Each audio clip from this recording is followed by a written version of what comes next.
Hi, this is going to be a quick overview of using 2Sequence.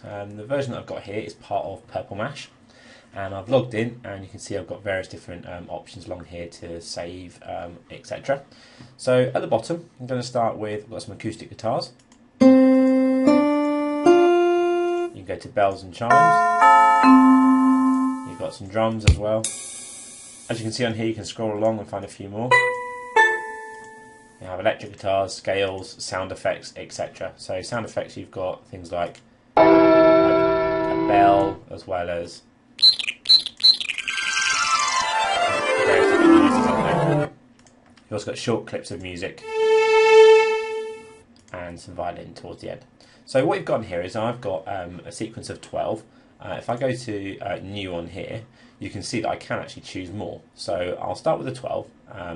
If I went to 64, for example, you can see that it still looks the same, but I can now scroll along and I would actually have 64 beats for my music. But let's start smaller. Let's start with the 12. So I've got this on here. All I want to do to begin with is maybe put in a few guitar sounds like that, maybe a few of the yellow ones as well just below, and then press play. Now what will happen is you see this arrow here. This is currently looped, so every time it finishes it will go back round to the beginning. If I just unclick that, this time when it reaches the end it will just stop, which is much better for classroom use. You've also got the bells and things on there as well. You can see that you've got noises. What would be really good is using this as part of other resources, you know, using it. The video up here shows you using it as a horror story sort of in the background for your literacy, but you know, using it for any kind of noises really. Think about the sound effects and the clips that might get used. Think about maybe when I finish my music there'll be some clapping at the end as well. Let's have two of those.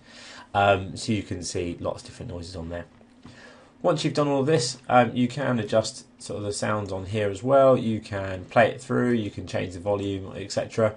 You can save it. So let's just save this on here as Ian's tune and press yes, and then you can see if I go back I've got that on there to reload later, and there's also a print option if I wanted to print off the score to maybe look at or to annotate at a later date.